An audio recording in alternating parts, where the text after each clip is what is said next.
Oishi!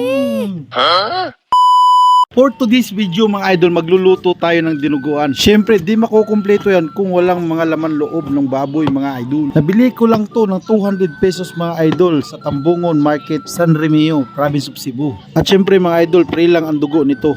At sobrang dami pa ang binigay mga idol. Maraming salamat po. Tuloy ko pa rin tong hinihiwa ng maliliit mga idol para mas madali siyang kainin mga idol at malinamnam. Nagluto ako ng dinuguan mga idol kasi naalala ko yung tatay ko. Kapag ang tatay ko magluluto ng dinuguan, ubos ang bahaw ng chowking mga idol. Maasim-asim at manamis-namis ang kanyang timplada mga idol. Isa rin sa nagustuhan ko mga idol, walang langsa. Ang dami kong sinasabi, ito na nga idol at nilagay ko na nga yung mantika. Sinunod ko na rin yung bawang, sibuyas at luya.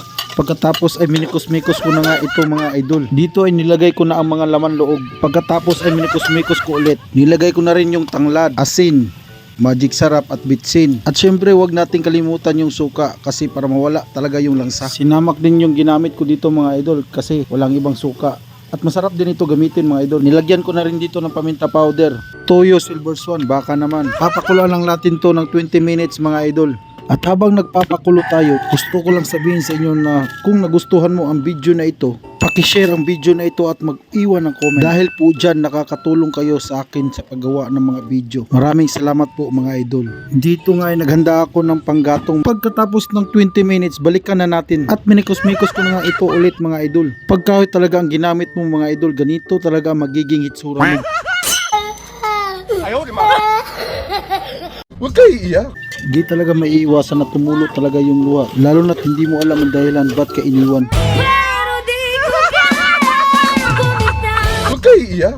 Dito ay nilagay ko na nga yung brown sugar, sili labuyo at sili espada. At minikos-mikos ko naman ulit. Hinanda ko na rin dito ang dugo ng baboy. Inilagay ko na rin yung dugo kasi lumabas na yung mantika ng laman loob. Sa paglagay din ng dugo mga idol, kailangan yung isang kamay mo nakamikos-mikos para hindi kukubol yung dugo. Mekos-mekos lang hanggang umitim yung kulay ng dugo ng baboy mga idol. At pag umitim na yung kulay, pwede nyo na yung hanguin kasi luto na yan. Dahil luto na yung dinuguan natin mga idol, inilagay ko na yung sibuyas dahon para espesyal na magtingnan. Unsa ko no?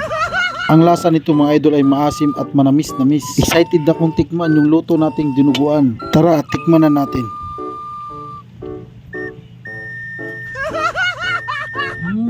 Ganun ako magluto ng mga dinuguan, mga idol.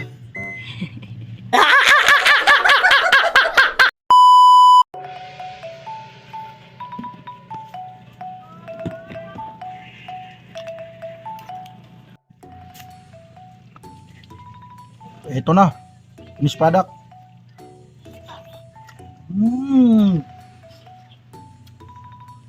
Ganito ako magluto ng dinuguan mga idol.